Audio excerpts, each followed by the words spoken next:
So yesterday concluded the Premier's meeting in Huntsville, Ontario, which was the day after Mark Carney's self-imposed trade deadline to land a deal with the United States had passed, and guess what? No deal had passed. And then they went to Huntsville, Ontario, all the Premiers and Mark Carney to have an emergency meeting, and well, they had some good talks, and the Conservative Premier seemed to be pretty excited where things were going, and people were kind of like, a whole lot of nothing really happened, and except for some like good thoughts and good vibes, I guess. That's essentially what happened. That's what happened yesterday. But do you know what else happened yesterday? The United States landed a trade deal with Japan. That's what happened. July 22nd, there was a deal that was made. A great deal was made, which was between Japan and the United States. Japan landed a deal. Not Canada, Japan. You know, the country that attacked Pearl Harbor? You know, the place that the U.S. nuked with a nuclear bomb? Yes, that place got a deal before Canada did. Yep, that's where things are at. It's quite wild. And guess what? The liberal pundits on the CTV and the CBCs of the world are now starting to get a little dismayed. They're getting a little frustrated out here. They're just actually accepting the fate of, we're just going to have a tariff relationship with the United States. And now they're kind of hedging their bets. Now they're changing their tone. Now they're saying, okay, well, as long as the tariffs are low, then it'll be all good. We'll be talking about that. And secondly, well, a Fraser Institute report dropped. And guess what? We have found out and discovered, officially we have it on paper to show all your friends and family who just refuse to believe it, that taxes are officially the number one expense for Canadian families today. Tariffs, taxes, they all come together, yes. And then as well, the sentencing hearing for Tamara Lich and Chris Barber started today in Ottawa, and we'll be covering a little bit of that as well. Welcome, my friends, to the Elevate Podcast. Hope you're doing well. If you get any value from today's episode, take the time to like, share, and subscribe. It helps us to grow, helps us get to new audiences, and helps people to see there's a different option than what the mainstream media provides. Now, please, without any further ado, let's get to our first story, shall we? So naturally, Scott Reed, pundit for CTV, got on CTV News to talk about what happened with the Premier's meeting, as well as what happened with this deal with Japan and the United States and what that means for Canada. And then Scott Reed is the same one who, well, told all right-wing media to go F themselves during the election. Yeah, it's that same guy who said that multiple times in a tirade that was very profanity laced. It's the same guy. So very much a supporter of the Liberal Party, very much a supporter of Mark Carney. And he had this to say about Japan's deal, what this means for Canada, and what we could expect moving forward between the United States, Mark Carney, and Donald Trump. As my producer and I have been going back and forth on this, when we look at what was reached with Japan on auto imports, they were going to face 27.5%. It's now lower. Is that a good or bad indicator as to the negotiations with Canada when it comes to our auto sector? I'm going to choose to interpret it as a positive sign. If you are a glass half full sort of guy, and you and I are, we're very positive, hopeful people, then you'll look at that and say he was willing to lower that tariff to something lower, 15% on autos in Japan. Maybe he'll do the same for Canada. That probably would suggest that he would do the same for Mexico, and that would be the rate. And so the policy doesn't become really about repatriating auto manufacturing entirely to the United States, but rather it allows Trump to say, look, we're going to get more money from foreign auto sector, and that's going to allow us to fill our treasury. So that's the optimistic way of looking at it. The pessimistic way of looking at it, as I mentioned, is he's really just saying, you know what? Good enough. American auto, Japanese auto, that's it. Everybody else, we're going to continue to tariff high, make it virtually impossible for them to continue to manufacture and try to drive our auto sector right into the dirt. Let's hope to goodness that's not where he's thinking. Okay.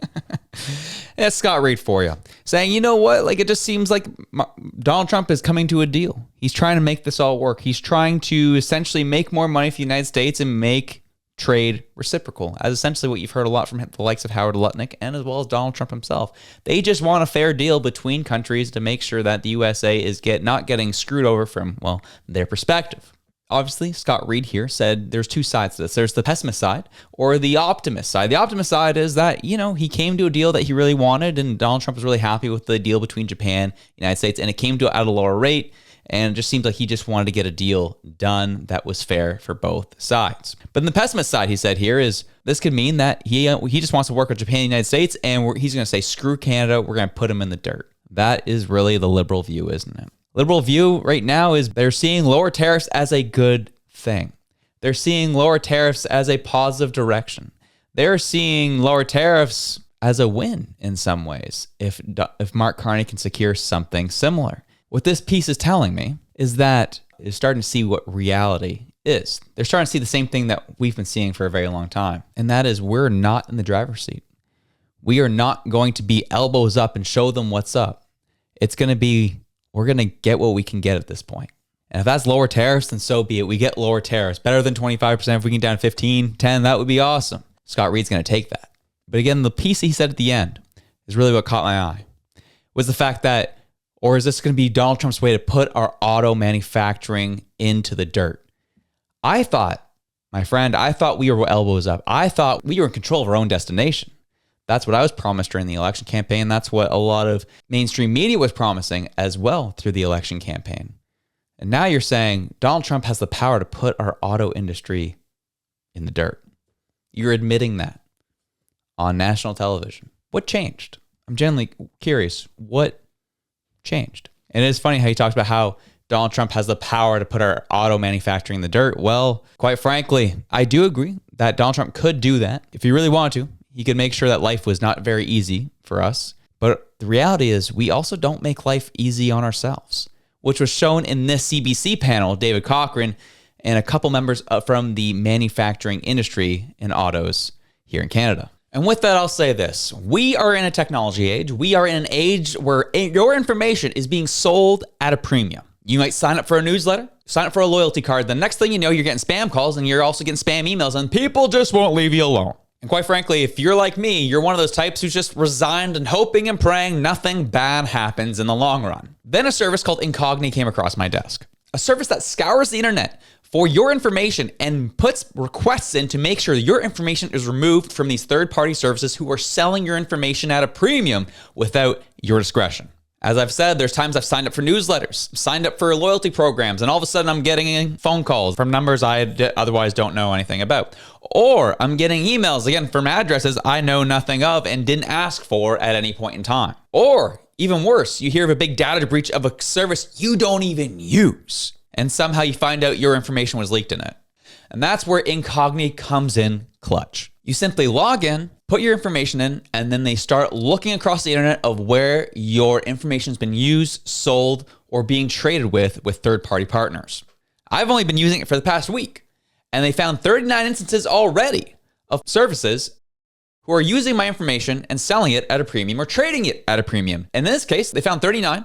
They've resolved 26 of them already, and they're still working on the other 13 to get them removed immediately. And you can see my whole activity log right here. And as a bonus, get an extra level of protection with Incogni's custom removals feature in the Unlimited plan and Family Unlimited plan. You can point to any search site or other website where your personal information is visible, and one of their privacy agents will take care of the rest for you.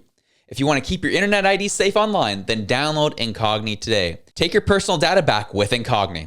Use code ELEVATE at incogni.com/elevate, and that's incogni.com/elevate, and you can get 60% off their annual plan today. And that is, again, incogni.com/elevate. Use code ELEVATE at checkout to get 60% off their annual plan. Now let's get into our next story. You know, Brian Kingston, there is this argument emerging from the First Ministers that even if the sectoral tariffs don't completely go away, Canada is still in a better position with the U.S. relative to everybody else.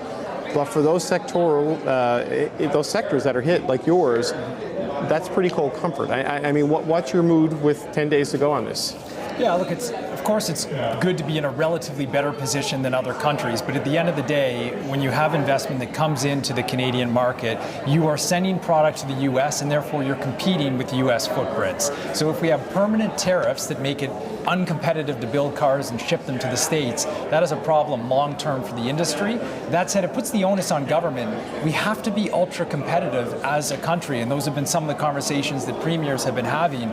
We have to find other ways to make the case for Canada if we're going to be in a permanently tariffed scenario. Brian Kingston makes a big point there. The tariffs could happen, could have an impact. We'll see what happens. However, the onus always comes down to Canada. Are we going to actually be the masters of our own destination? Are we actually going to use our resources? Are we actually going to put our country in a position that we can win regardless of what the United States does? We have to be ultra competitive, were his exact words. We have to be a place that people want to come do business, where it's either, do I do business in the States or do I do business in Canada? Oh, they're both offering some great options for us. Dang, I'm seeing it kind of lean towards Canada. It makes sense to go invest in Canada. Right now, that's not happening. It's, investing in the United States is a miles better than investing in Canada. So it doesn't even matter what happens to these tariffs, because quite frankly, our system, our politicians, and the way things are currently going in our business sectors here in this country are what's actually holding us back mainly. Tariffs from Trump, sure, those are just insult to injury. However, we're actually just hurting ourselves these days.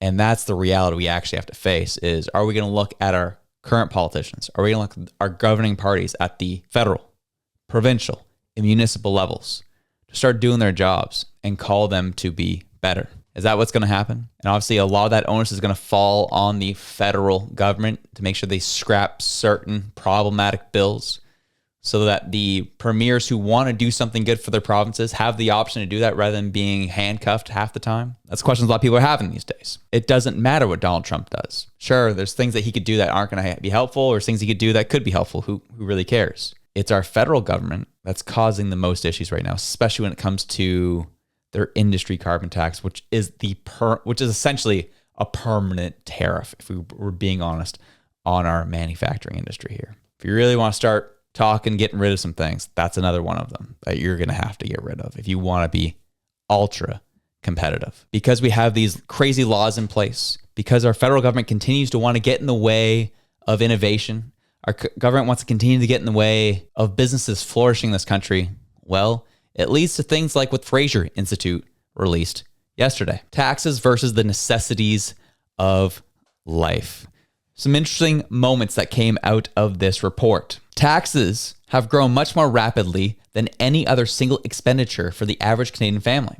Expenditures on shelter increased by over 2,100%, food by 927%, and clothing by 460% from 1961 to 2024.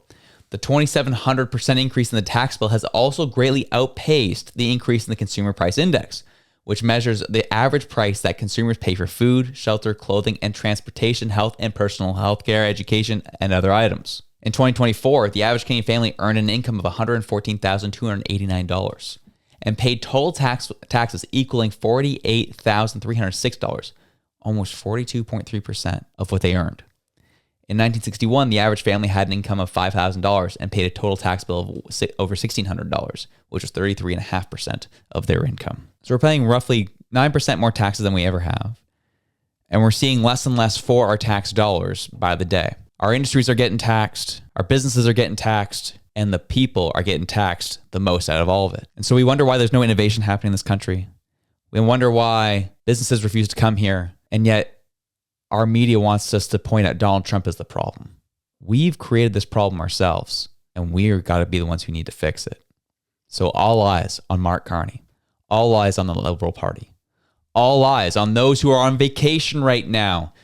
The likes of the Liberal Party, a minority government, decided in the greatest crisis of our lives that they would go on summer vacation. You have MPs at parades. You have MPs on summer vacation, on the beach. You have Liberal MPs just doing their thing. Apparently in the greatest crisis we've ever seen since World War II. My friends, this issue with tariffs and Trump is not the greatest crisis we've seen since World War II. However, the healthcare crisis, the housing crisis, the food crisis, and everything else are the true crises that we're facing in our country these days. That's what you really need to take a look at. This, I always thought was interesting, the breakdown of the taxes that the average family pays. Income taxes, $15,000. Payroll and health taxes, over $10,000. Sales taxes, over $6,800. Property taxes, over $4,100. Profit tax, over $6,500. Liquor, tobacco, amusement, and other excise taxes, over $1,600. Fuel, motor vehicle license, and carbon taxes, over $1,400. Other taxes, miscellaneous, over $1,400. Natural resource taxes, the resources that we keep in the ground, $657. Import duties, $275, totaling over $48,000 in taxes per year for the average Canadian family. How does that make you feel when you're struggling to pay for food, when you're struggling to make ends meet? Such misuse of funds. If we were seeing, I still hate being taxed as much, but even if we were being taxed as much and we saw some great value for those dollars, I could live with it. Wouldn't be happy, but I could live with it. But the fact our immigration system is a complete mess, our healthcare system is a complete mess, our housing is a complete mess. Federal MPs on summer vacation during this huge mess, and peaceful protesters being sentenced to 7 and 8 years simply for protesting our government. Seeing a sentencing as we speak. Ezra Levant of Rebel News is in the courtroom, and he's been live tweeting and kind of going through the whole scenario. We're going to be seeing sentencing over the next 2 days, today and tomorrow, and we'll likely not get a full sentencing from the judge until sometime in August. But the one thing that really stuck out to me was when the prosecution started their opening statements and stating why this was so harmful. And this is what Ezra reported they said, which this will raise some eyebrows. Prosecutor Wetzer says Convoy was not violent, but was also not peaceful. Judge refers to the fact that the imposition of the Emergencies Act was found to be illegal and unconstitutional by the federal court. The prosecutor Wetzer says it was not peaceful, but it was a prolonged civil disobedience. Did you catch that? The reason why they're saying it was not peaceful is because it was a prolonged civil disobedience, which quite frankly is the definition of peaceful protest. Just because a little long, they wanted to hear and talk to their prime minister, and he cowered and hid away and called them names instead. That's what led to how long this really was. Prosecutor acknowledges to the judge that Litch and Barber had cooperated with authorities in terms of mitigating the impact of the convoy on the lives of residents. Prosecutor says the defendants never said everybody go home. Judge interrupts the prosecutor again to emphasize that Tamara Litch and Chris Barber had no idea about all the conduct by all those protesting, and it would be absurd to hold them accountable for everything everywhere, which is clearly prosecutor's goal. Prosecutor said they never advocated for violence, they advocated for the opposite. That's how the start of all this went. The prosecutor doesn't even know what they want to do. It was not peaceful, but it was peaceful. They didn't call for violence, but it wasn't peaceful. It was civil disobedience, prolonged. So it wasn't peaceful. I swear to goodness, they ended their statements early, and then Barber's lawyers and Litch's lawyers got to step in. As I'm kind of reading through what's been going on in the courtroom today, if this keeps up, there is no way on God's green earth that Litch and Barber should get any time in prison. Anything. This is foolish. The prosecution doesn't even know what they're asking for. They don't even know what they want, which pretty much sums up how liberals have viewed this whole convoy in the first place. They don't understand it. They never got it. And they're just throwing accusations blindly because they don't know what they're talking about. That's what we're seeing in the courtroom today. And if this keeps up and the prosecution keeps making a mess of it and the defense's lawyers stay out of their way, I don't see how this makes sense that any of this will stand. It looks completely foolish. And as we have all been saying, it's highly politically motivated. That's all this is. Even Paul Champ, an Ottawa lawyer, had this to say about the case. It says, Litch and Barber sentencing will take place this week. There's no question it was serious, and they have spent 3 years showing the opposite of remorse for what they did to the people of Ottawa.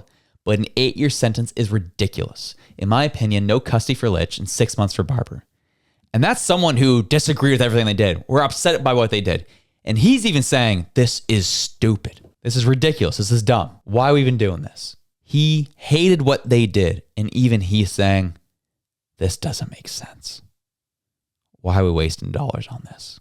It's all fairly interesting, isn't it? We'll be keeping an eye on that story and how that all proceeds through the courts. We'll keep you updated. But anyways, have yourselves a good one. I'm out.